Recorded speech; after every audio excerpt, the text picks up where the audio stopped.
bagi kaki kami dan terang bagi jalan kami. Kami mau belajar mendengarkan firman-Mu Tuhan. Hamba-Mu berdoa biar Tuhan mewahyukan pribadi Tuhan yang luar biasa itu. Karena Engkau adalah firman yang hidup. Wahyukan pribadi-Mu buat kami, karena hanya pribadi-Mu lah yang memberikan kami kekuatan, memberikan kami tuntunan, memberikan kami arahan. Kami sambut firman Tuhan dengan penuh ucapan syukur dalam nama Yesus. Haleluya, sama-sama katakan amin. Silakan duduk Bapak Ibu, saudara-saudara, shalom.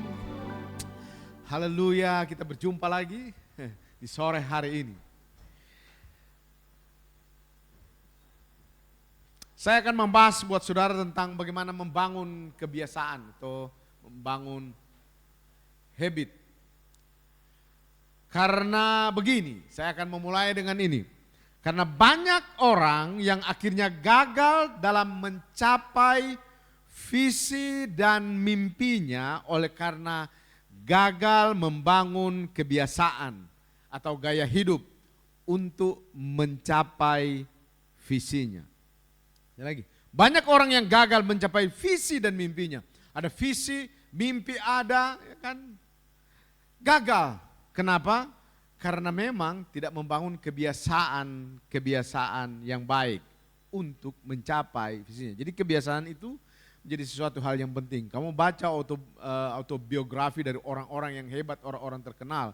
Pasti mereka punya kebiasaan yang baik. Amin saudara. Jadi kita tidak cuma sekedar tahu kebenaran. Kita tidak cuma sekedar tahu paradigmanya saudara-saudara. Tapi kita harus hidup di dalamnya. Setelah kita menjadi lahir baru, hal yang akan kita lakukan adalah membangun kebiasaan. Saudara, Alkitab berkata barang siapa di dalam Kristus, ia adalah ciptaan yang baru, yang lama sudah berlalu, sesungguhnya yang baru sudah datang. Kita ini menjadi ciptaan baru. Mas saya mau beri tahu hal yang sangat penting. Saya sudah pernah bahas buat saudara mungkin bulan yang lalu bahwa begini, waktu manusia baru, kita menjadi manusia baru, menjadi ciptaan baru di dalam Kristus, kita dikasih hati yang baru, roh yang baru. Amin, saudara. Karena di situ tuh kehidupan Kristus, kehidupan Tuhan tuh ada di dalam, sudah sempurna. Gini, roh kita tuh sudah sempurna, roh kita itu sudah dewasa. Tidak ada lagi roh bertumbuh, roh tidak akan pernah bertumbuh. Roh sudah dewasa, roh sudah sempurna. Jadi barang siapa di dalam Kristus, ia adalah ciptaan baru. Yang lama sudah berlalu, baru sudah datang. Amin. Jadi roh saudara itu jelas sudah baru, dewasa. Cuman kan yang perlu dibaharui sekarang adalah pikiran saudara. Amin. Kemudian pikiran akan terlaksana dalam apa? Tindakan. Sampai di sini oke? Karena ini hal yang penting saudara. Karena yang kita bangun seharusnya, kekristenan itu begini. Membangun sesuatu yang dari dalam, bukan dari luar. Bangun sesuatu dari dalam. Motivasi saudara bukan lagi dari luar. Motivasi saudara tidak cuma sekedar lihat orang-orang hebat, kenapa mereka berhasil. Tapi seharusnya motivasi kita adalah dari dalam kita. Kristus yang ada di dalam kita. Kolose 1 ayat yang ke-27. Kristus yang adalah pengharapan akan kemuliaan, itu berdiam di dalam kita. Amin. Sudah mesti tahu dulu ini bahwa Kristus itu di dalam kita. Tuhan itu berdiam di dalam kita. Dia tidak berdiam di luar, dia di dalam. Jadi yang pertama yang dia lakukan adalah memperbaharui apa yang ada di dalam kita. Jadi roh sudah baru, cuman kebanyakan pikiran kita yang belum baru, belum dibaharui. Karena roh, jiwa, tubuh, roh membangun kesadaran akan Tuhan, jiwa membangun kesadaran akan diri sendiri, tubuh itu membangun kesadaran akan alam materi. Jadi tubuh ini membangun kesadaran akan alam materi, itu tubuh. Tapi kalau jiwa membangun kesadaran akan diri sendiri, ya toh? Makanya orang gila adalah orang yang tidak tahu siapa dia. Dia tidak sadar dirinya siapa, ya kan? Mengaku-mengaku dia Tuhan, membandingkan saudara. Ada yang mengaku-mengaku dia Lucifer, bandingkan. Lucifer, bandingkan. Ada yang mengaku dia dewa dari mana? Itu berbahaya yang begitu-begitu. Jangan ada masalah di gangguan jiwa. Cek aja, pasti ada masalah.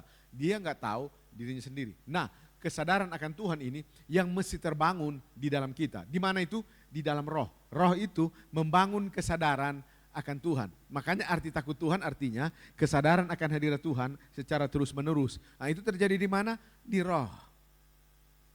Nah, roh sudah baru, cuman yang jadi masalah adalah kita harus membangun kebiasaan yang baru. Kalau kita tidak membangun kebiasaan baru, cenderung kita akan pelihara kebiasaan lama. Kenapa kita tidak bisa meninggalkan kebiasaan lama? Karena kita tidak punya kebiasaan baru. Halo? Nah, kita coba perangi kan, saya tadi khotbah. Kita kadang perangi itu, roh kenajisan, roh segala macam, roh apa ditengking. Nah, saudara harus bangun kebiasaan yang baru. Ingat bagaimana mengeluarkan angka 1 dalam pikiran saudara?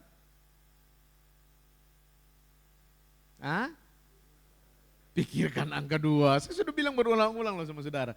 Kalau mengeluarkan angka 1 jangan ditengking, enggak usah, pikirkan angka 2. Amin. Halo. Bagaimana mengeluarkan mantan dalam pikiranmu? Ya, pikirkan yang lain. Semakin kamu pikirkan, makanya ada bahasa bilang begini, kok mantan saya makin lama makin cantik ya? Kok mantan saya kelihatan udah putus, tapi kok makin, kalau saya lihat ini makin ganteng. Ya. Karena semakin dipikirkan, semakin mantap itu barang. Aduh, jadi mari kita buka ayatnya. Sudah kita tidak buka-buka ayat dari tadi. Nanti saudara bilang lagi, ini Pak Juri Malor ini sesat aja, nggak buka-buka ayat dari tadi ya, saudara. Mari kita buka Efesus pasal yang keempat, ayat yang pertama saja. Kita mau singgah dulu di rumahnya Om Efesus. Dari Efesus 4 ayat yang pertama.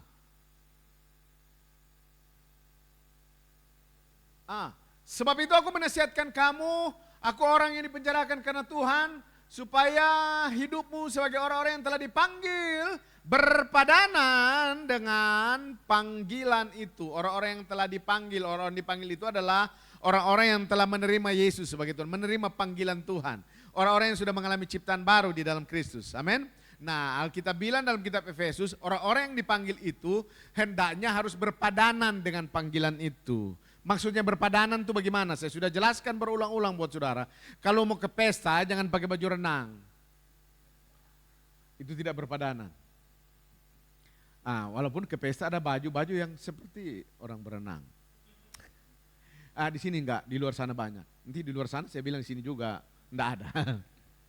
Jadi itu artinya berpadanan, oke? Sampai sini oke? Jadi kita orang-orang yang telah dipanggil, orang-orang yang sudah mengalami ciptaan baru di dalam Kristus, hendaklah kita berpadanan, harus selaras, melatih diri selaras dengan Tuhan.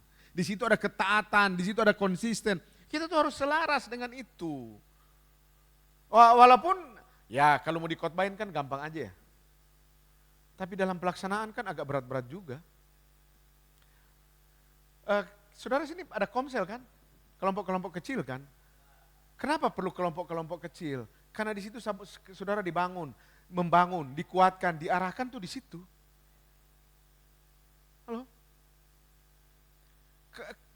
Karena saudara tidak bisa sendiri, percayalah. Saudara selalu butuh orang lain. Saudara perlu orang lain. Saudara bukan petapa-petapa India yang turun dari gunung terus nggak tahu siapa dirinya sendiri bandingkan saudara. Saudara bukan petapa. Saudara turun gunung, saudara bingung. Kenapa ini ada bola 4 berjalan? Mobil itu Pak. Ya karena suka menyendiri. Biasa sendiri. Makanya Kejadian pasal yang kedua ayat yang ke-15 berkata, tidak baik manusia seorang diri saja. Walaupun ini bukan untuk tegur nasihati jomblo, bukan. Ayat ini bukan soal itu, saudara-saudara. Karena Kejadian 2 ayat 15, tidak baik manusia seorang diri saja, artinya begini, manusia itu makhluk komunal. Kenapa komunal? Karena Tuhan kita, Tuhan komunal. Kan Alkitab bilang, baiklah kita menjadikan manusia menurut gambar dan rupa kita. Kita itu Bapa, Anak, dan Roh Kudus. Bapa, Anak, dan Roh Kudus selalu berjalan bersama. Itu komunal, itu komunitas. Kenapa waktu Tuhan bilang tidak baik manusia seorang diri saja? Itu lahir dari pribadi Tuhan bahwa dia tidak bisa sendiri. Makanya Tuhan kita tuh Tritunggal, Trinitas. 3 tapi 1, 1 tapi 3. Bingung toh? Orang selalu bilang begitu, orang tanya, kenapa ya Tuhan orang Kristen 3 tapi 1, 1 tapi 3. Tidak masuk akal. Saya bilang, kalau masuk akal, jangan-jangan Tuhan buatanmu, kan masuk akal. Karena ada banyak orang bikin Tuhan sendiri kan, supaya masuk akal. 3 tapi 1, 1 tapi 3. Maksudnya itu tidak bisa cuma dijelaskan, dialami. Makanya kekristenan itu dialami, komunitas itu dialami, dalam kelompok-kelompok kecil saudara itu dialami. Kita butuh komunitas, karena untuk mengarahkan kita, untuk tolong kita. Karena saudara-saudara, waktu kita lahir baru, ciptaan baru, kamu pikir pikiran kotor langsung keluar. Kamu pikir pikiran jahat langsung hilang. Terus kamu pikir cemburu-cemburu itu langsung gak ada lagi. Makin menjadi-jadi, saudara-saudara. Kita mulai makin curiga, makin cemburu, makin sakit. Ada itu. Siapa bilang tidak ada? Siapa bilang sekali tengking langsung selesai?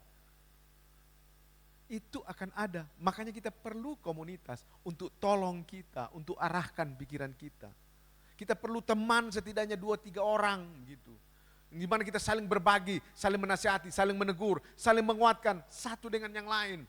Karena ini yang saya bilang, banyak orang dia punya visi, dia punya mimpi, tapi nggak punya kebiasaan. Makanya saudara mesti punya kebiasaan yang baru. Di dalam kitab Daniel pasal 6 ayat yang ke-10, orang cari kesalahan Daniel. Tapi Daniel punya kebiasaan yang luar biasa. Coba lihat Daniel pasal yang ke-6 ayat yang ke-10. Karena orang hebat tuh punya kebiasaan. Orang hebat punya rutin. Amin. Membangun pola pikir yang baru harus dengan jalan membangun kebiasaan baru. Pola pikir baru, kebiasaan baru. Harus selaras namanya. Daniel, demi didengar Daniel bahwa surat perintah itu telah dibuat, pergilah ia ke rumahnya. Dalam kamar atasnya ada tingkap-tingkap yang terbuka ke arah Yerusalem. 3 kali sehari ia berlutut berdoa serta memuji Allahnya. Seperti yang apa? Biasa dilakukannya. Saudara tidak usah ikut-ikut Daniel, sok-sok doa 3 hari, 1 hari 3 kali. Saudara yang di sebelah 5 kali, saudara mau 3 kali, tidak usah bertanding di hal-hal yang begitu, amin.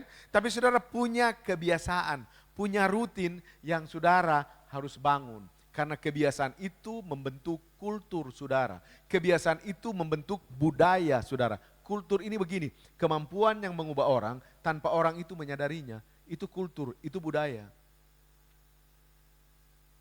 Enggak ya. Kenapa orang tidak berubah? Kamu tidak punya kultur. Karena kultur itu sebuah kemampuan yang mengubah orang lain tanpa orang itu menyadarinya. Loh, tinggallah kamu dengan gembalamu 1-2 bulan, model-model kamu akan model-model gembala. Kamu tidak perlu meniru gembalamu, tapi itu kebiasaan yang dia lakukan, kamu akan ikuti kebiasaan itu. Tinggal aja dengan Pak Robert, maksudnya tinggal di rumahnya selama berapa bulan. Model-model kamu, cara bicara kamu tuh kayak jadi Pak Robert. Dia tidak perlu ajar itu. Kulturnya mempengaruhi saudara. Kalau saudara ada di situ udah 10 tahun, orang-orang tidak berubah, keterlaluan loh saudara. Tidak ada kebiasaan baik. Ya sudahlah, enggak ke situ. Nanti saudara pikir lagi, ini Pak Pendeta suka menghakimi orang.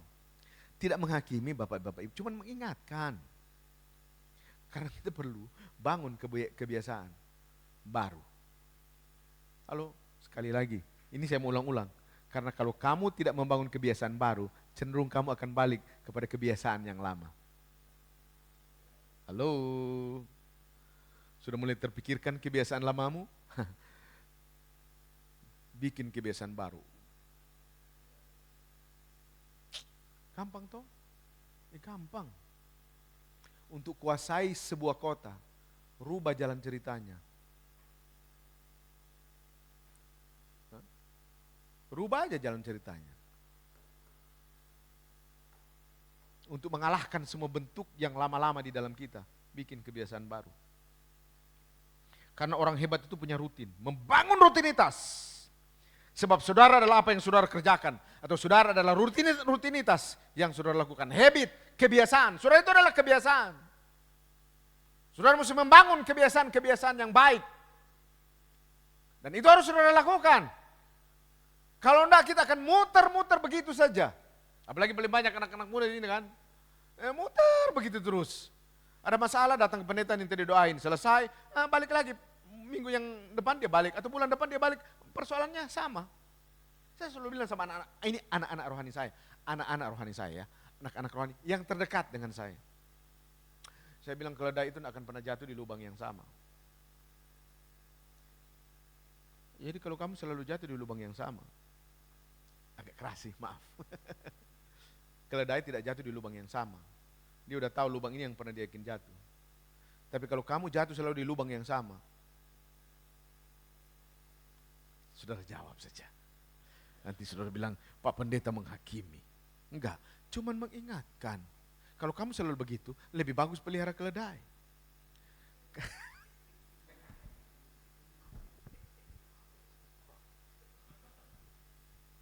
Karena keledai tidak jatuh di lubang yang sama. Kamu selalu situ terus masalahnya.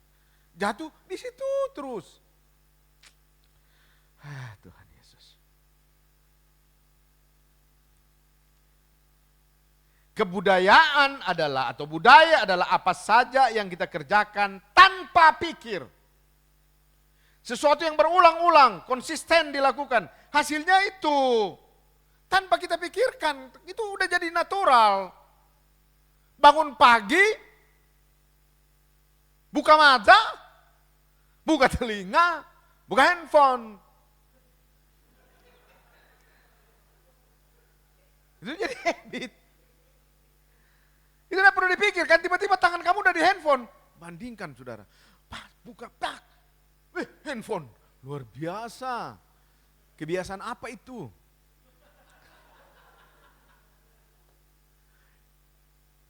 Sampai sekali waktu ada orang yang datang sama saya, tolong. Kenapa ya tangan saya tuh, kok nggak bisa balik lagi. Kalau udah begini nggak balik. Kebanyakan itu, scroll. Aku cuma bilang, nggak usah didoakan, nggak usah, ganti kebiasaan. Aduh.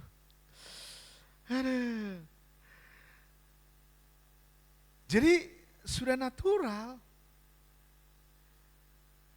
Karena itu penting untuk membangun kebiasaan.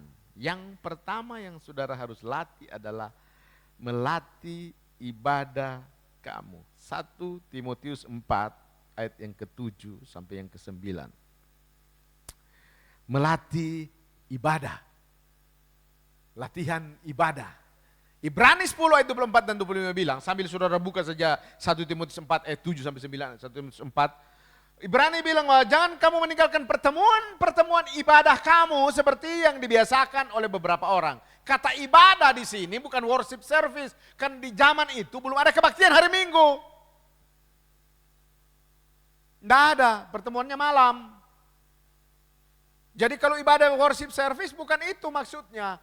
Jadi jangan tinggalkan pertemuan saling membangun, saling mendorong, saling menguatkan. Jangan tinggalkan model-model pertemuan seperti itu. Ada amin saudara. Karena itu melatih keserupaan. 1 Timotius, tapi jauhilah tahayul dan dongeng-dongeng nenek-nenek tua. Latihlah dirimu beribadah. Latihan Pak. Saya bercanda, saya bilang latihan.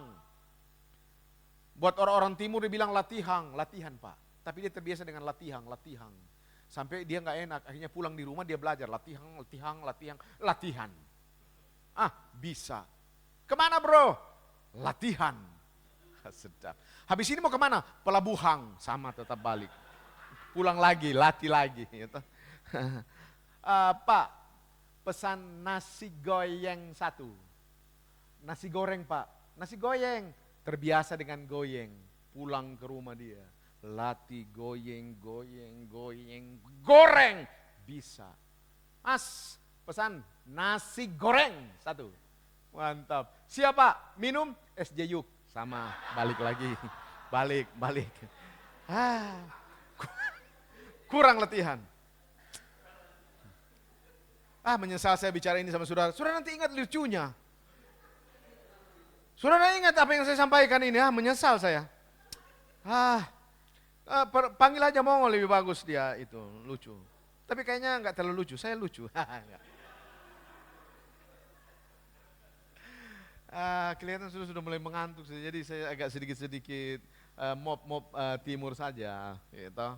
Jadi latihan itu penting, latihan ibadah penting, latihan ibadah. Apa ini latihan ibadah? Ibadah, makanya ini saya bilang, ibadah ini kan ada 3, salah satu eusebia. Eusebia itu dalam bahasa Yunani. Nah kalau saya bilang Eusebia dalam bahasa Yunani, itu bukan saya pintar bahasa Yunani. Saya hafal cuman itu. Cuman kata itu yang saya hafal. Jadi Pak Pendeta, Kak Yudi keren banget ya. Kayak Yunani begitu dia tuh pintar, apalagi Ibrani. Keren banget. Bahasa Inggris saja saya dodol, apalagi Ibrani Yunani. Ini cuman hafal. Demi saudara. Haleluya. Saudara. Saya saja tadi pagi saya bilang representatif itu susah juga dilatih itu. Delegatif, perlu latihan. Perlu sama dilatih. Ada amin saudara-saudara? Saudara, makanya perlu melatih Eusebia. Eusebia itu karakter, keserupaan. Bahwa keserupaan itu perlu dilatih. Karakter saudara itu perlu dilatih. Karena begini, karakter itu bicara siapa saudara ketika saudara tertekan. Kalau lagi, sayang, kasihan, sayang, terlalu romantisasi. Gereja sekarang kan begitu kan, sayang ada apa? Ada masalah apa? Sekali-sekali. Maaf, saya orang timur, maaf. Yes. Ya bagus kan, tamparan-tamparan juga bikin kita sadar kan. Daripada cuma sayang, karakter perlu diuji. Cinta saja perlu diuji, saudara. Tuhan jangan pisahkan kami berdoa. Walaupun jarak memisahkan kami, 1 bulan berdoa. Walaupun jarak memisahkan kami, Tuhan aku cinta dia juga cinta aku. Lebay, terlalu romantis. Tunggu 3 bulan kemudian. Telepon tinggal sebulan sekali. 6 bulan kemudian. 1 tahun kemudian. Dia sudah ada yang lain. Kita terlalu romantis yang tidak benar. Latih karaktermu. Cinta itu perlu diuji kan? Tapi kamu baru berapa bulan udah. Kamu di mana? Dengan siapa? Semalam berbuat apa? Lagu orang curiga.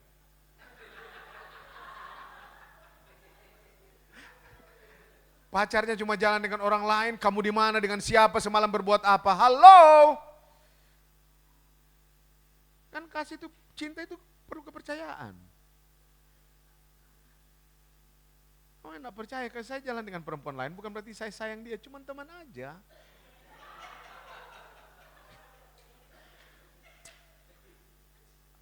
Saudara, saya pernah muda sama seperti saudara. Saya besar di pelayanan, jadi saya tahu itu hantu blau. Maaf. Hal-hal jahat terjadi. Maaf ya bahasa, saya tahu itu, makanya, latih karaktermu. Amin. Latih, ibadah itu, ibadah itu ketika kamu mulai tidak curiga orang lain. Ketika kamu nak mulai curiga pasanganmu, itu ibadah. Nyanyi-nyanyi tapi curiga jalan terus, apa itu? Tapi curiga, cemburu, iri hati, pahit. Terus kamu bilang, itu ibadah.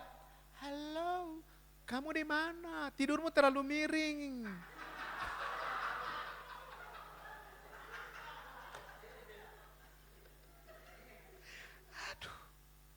Aduh, makanya kita tuh, ibadah itu melatih keserupaan loh saudara.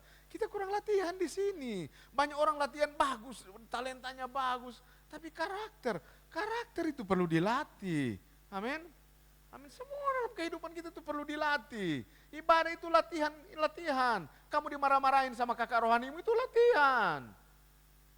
Nanti kamu akan nikmati tuh, nanti tahu, puji Tuhan loh. Kenapa saya jadi begini? Karena memang dari dulu tuh saya alami tekanan kehidupan. Wah, walaupun saya ditekan, diinjak, di apapun, puji Tuhan. Tuhan yang membuat saya berdiri. Amin saudara. Dan bila aku berdiri, sedap, tegak, sampai hari ini. Semua karena Tuhan, haleluya. Saya tidak melanjut, suara saya kurang bagus seperti Pak Franky. Nyanyi jadi lucu lagi. Jadi asupan makanan perlu diperhatikan. Apa yang saudara makan? Gini, ini. Mata, telinga, mulut. Itu jadi gerbang.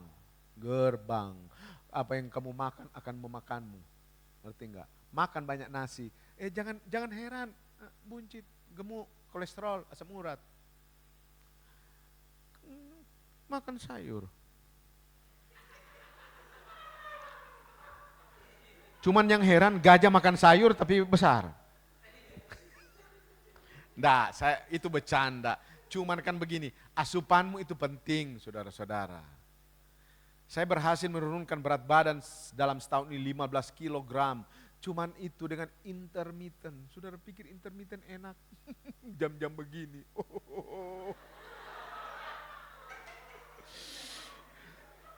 Jam-jam lagi lapar-laparnya sudah. Jesus. Terus datang di gereja ini, Pak Yudi jangan dulu pulang. Berat. Tadi saya baru pulang kebaktian mau buru-buru. Karena saya pelayanan sebentar saya istirahat. Karena jam 3 saya harus ada pelayanan. Tapi pas lewat, itu wakil gembala bilang begini, ada makanan Manado loh Pak, RW, darah Tuhan. Apa Pak? RW, singgah. Bukan cuma singgah, bungkus. Itu kekuatan orang Manado, bungkus. Haleluya. Memang berat, tapi kita melatih diri untuk jam 5 sore, udah gak makan. Nggak minum yang manis-manis, sudah nanti makan besok jam 9 atau jam 11 pagi. Kamu pikir enak?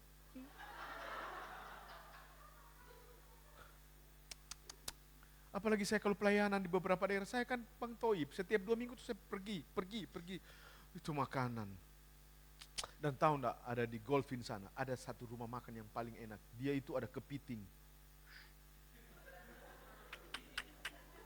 Saya habis kebaktian dari sini lalu itu dibawa di tempat itu. Kepiting darah Tuhan.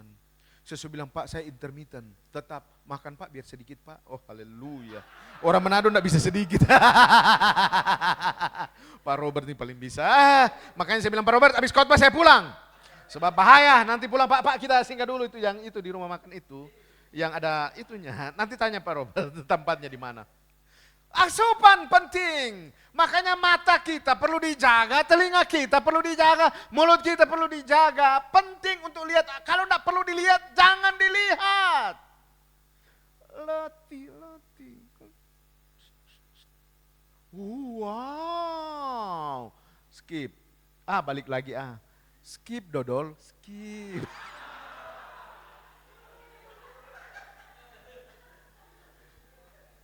Apalagi di drakor, oh my God. Jaga matamu. Laki-laki jaga kope mata, orang timur bilang. Jaga mata. Sudah ada pasangan, suka-suka lirik orang punya pasangan. Awas leher, muter 360 derajat. Berat. Di sini enggak. Laki-laki sini keren-keren banget. Di sini, di luar sana banyak. Nanti di luar sana saya bilang di sini banyak.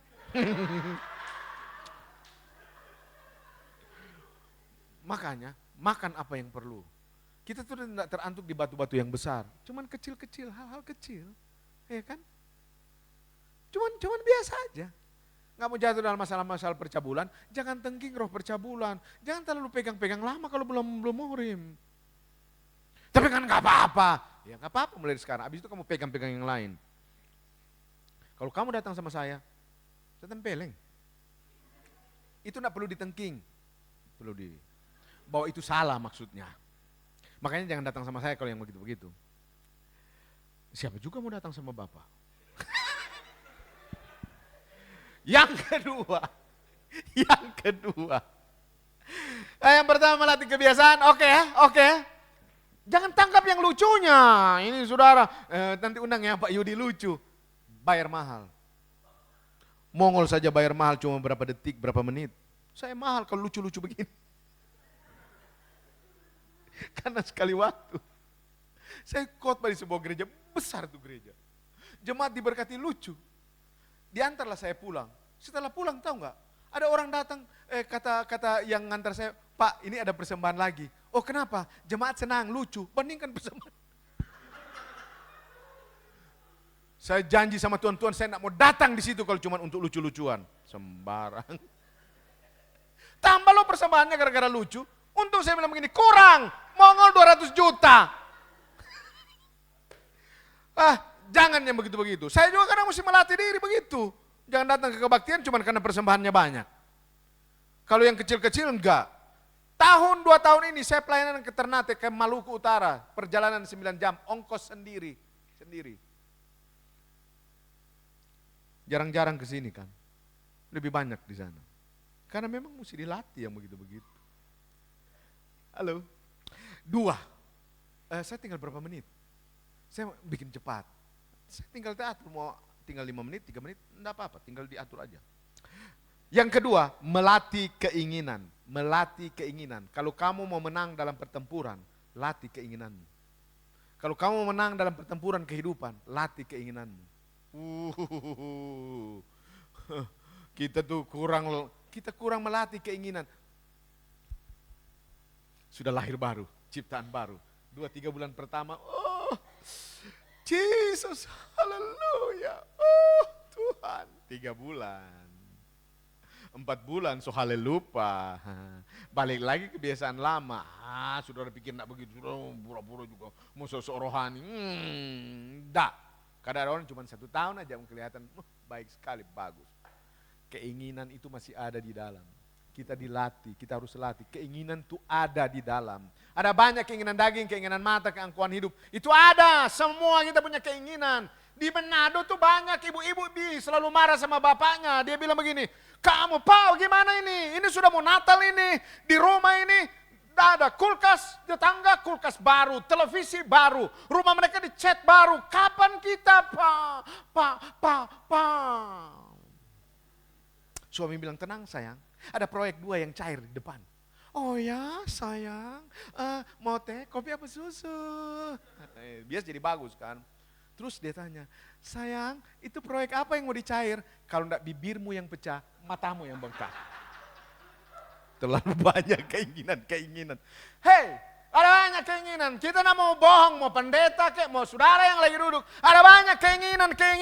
Keinginan untuk selingkuh, keinginan untuk kaya, keinginan untuk jadi sombong. Semua keinginan itu ada di dalam kita dan kita punya potensi untuk sombong. Kita punya potensi untuk selingkuh. Kita punya potensi untuk kecewa. Kita punya potensi untuk sakit hati. Semua itu ada di dalam kita. Kalau itu terjadi dalam kehidupan kita tidak harus, kita harus melatih keinginan kita. Latih keinginan. Kenapa kita enggak? Saudara, saya mau bahasakan apa ya? Kamu pikir, saya ini kan mantan pendoa syafaat. Sedap, mantan. Kayak pendoa syafaat. Saya pendoa syafaat. Saya memulai pelayanan saya pendoa syafaat. Hampir 15 tahun saya di ruangan 4x6. Dan tahukah pendoa syafaat, cuma engkong, encim paling banyak di situ. Opa-opa dan oma-oma. Enggak ada yang manis-manis, cantik-cantik, enggak ada di situ. Saya doang yang ganteng di situ waktu itu. Tapi saya di situ, saya terlibat dalam mengusir-ngusir setan. Saudara pikir segala sesuatu mesti diusir dengan setan? Dalam nama Yesus dipatahkan, dihancurkan? Enggak. Saudara harus latih keinginan. Kalau mau menang di dalam pertempuran kehidupan, bukan cuma ikat setannya. Setan sudah dikalahkan. Fokus bukan di setannya, ya ampun. Kita gereja kan sekarang bikin setan kayak keren banget ya. Karena kita bikin setan kayak selebritis kan sekarang. Kayak di mana-mana setan yang dikalahkan. Roh mengantuk keluar. Karena waktu Bapak pendeta khotbah, kok saya ngantuk? Saya tengking itu roh mengantuk. Apa kok setan? Kamu memang yang mengantuk. Makanya jangan nonton Racin dan Rakor sampai jam 3 pagi.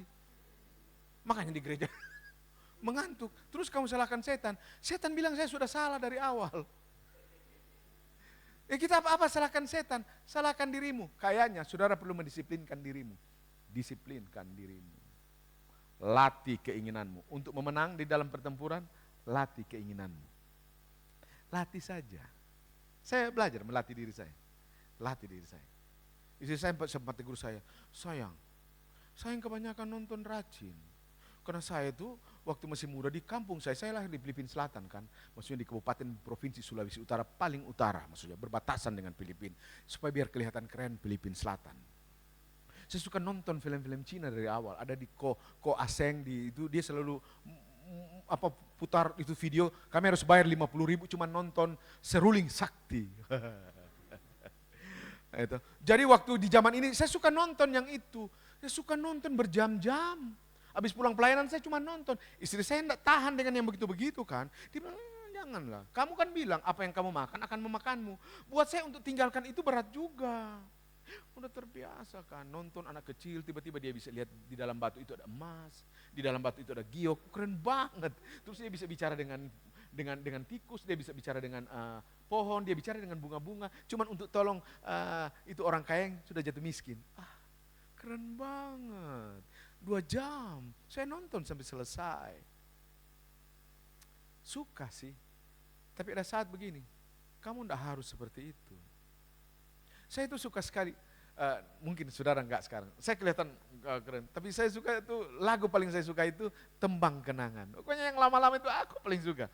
Wah, saya kalau cuman konser-konser orang-orang apa dari luar negeri atau orang-orang di Indonesia itu, kalau yang itu ada lagu-lagu lama Tembang Kenangan, saya suka itu. Saya suka sekali nyanyi-nyanyi itu. Di pesawat saya sudah download semua, waktu perjalanan 3 jam ke Indonesia Timur, saya dengar lagu itu. Tapi ada saat di nurani saya bilang begini, enggak harus seperti itu. Enggak harus. Kadang kamu jadi romantis loh. Jadi ya romantis oke sih, tapi romantis sama istri orang enggak bagus. Enggak ya.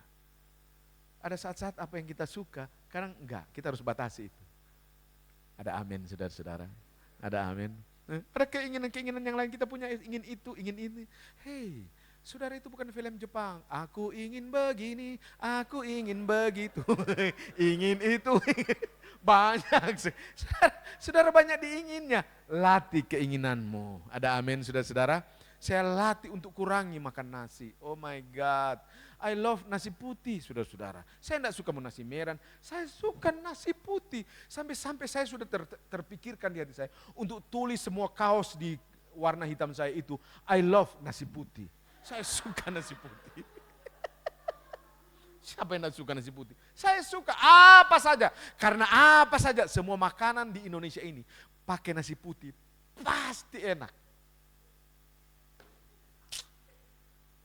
Mau nasi goyeng aja.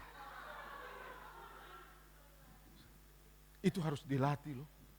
Saya mesti kurang, itu enggak enak sekali buat perasaan saya. Saya bisa tersinggung loh. Waktu istri saya kasih makanan nasi buat saya, terus dipotong setengah. Oh, tersinggung. Tapi saya harus latih.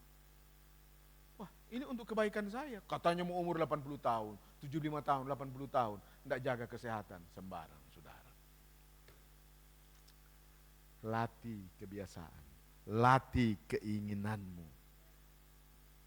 Sampai sini oke? Masih ada 10. Saya mau akhiri dengan ini. Melatih ketaatan. Ketaatan itunya begini, selaras dengan Tuhan. Ibrani 5 ayat yang ke-8. Ini ayat terakhir. Karena ada ayat yang paling terakhir dan ada ayat yang terakhir sekali. Dan terakhir sekali. Belajar taat. Ketaatan ini yang harus kita latih. Karena Yesus di dalam kitab Matius pasal yang ke-5 sampai Matius pasal yang ke-7 itu merupakan khotbah Yesus di bukit. Itu inti dari Injil itu Matius pasal 5 sampai pasal 7. Khotbah di bukit diakhiri dengan seorang yang membangun rumahnya di atas batu. Orang itu membangun rumah di atas batu. Itu seperti apa? Orang yang mendengar dan melakukan. Itu namanya ketaatan. Amin. Coba lihat. Dan sekalipun ia adalah anak, ia telah belajar menjadi taat dari apa yang telah dideritanya. Yesus kurang apa? Yesus punya semuanya. Dia anak, dia pewaris yang sah. Tapi di dalam hal ini dia belajar taat.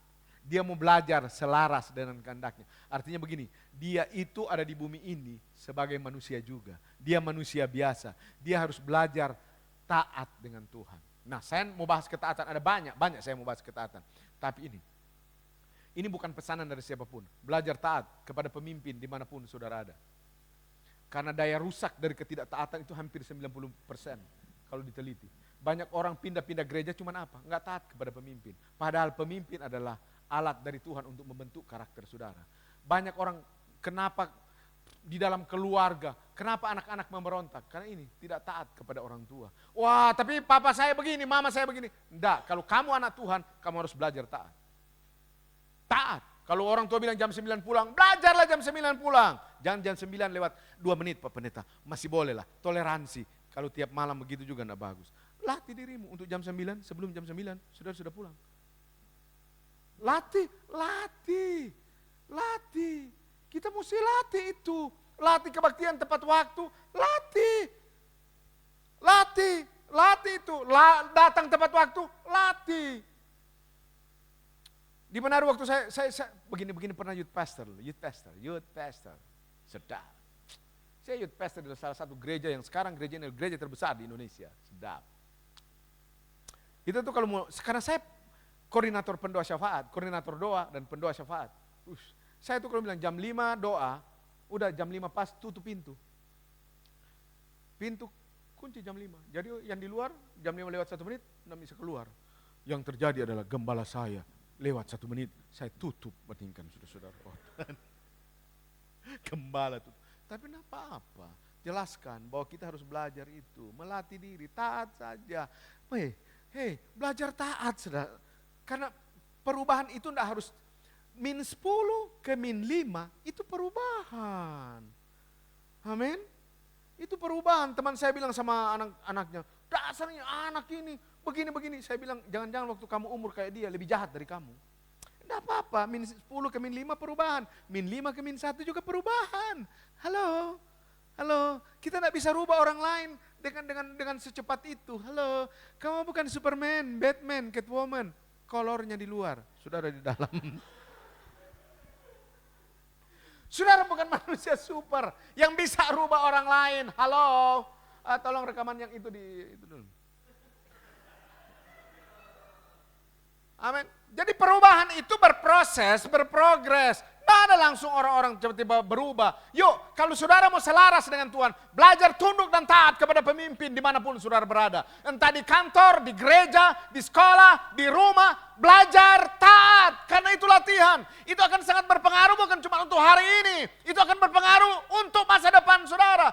Masa depan yang jauh lebih baik. Saudara adalah orang-orang yang terlatih karena sudah belajar taat. Yesus belajar taat. Bahkan Alkitab bilang, dari apa yang dideritanya, dari penderitaan-penderitaan yang dialami. 1 Petrus 4 ayat 1 bilang, bahwa orang yang terbiasa menderita adalah orang yang telah mengalahkan segala bentuk keinginan dosa yang ada di dalam tubuhnya.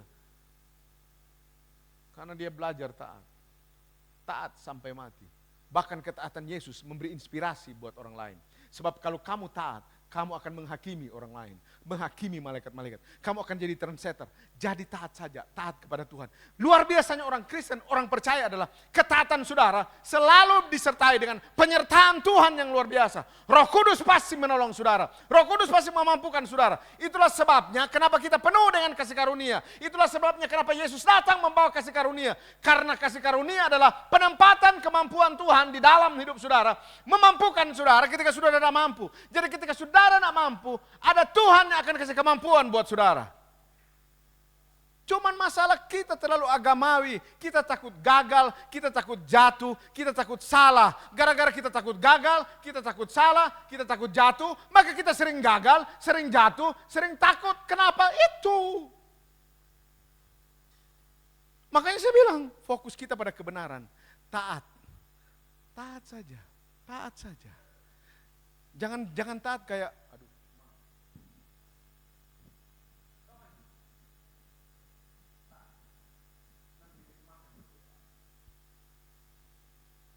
lompat.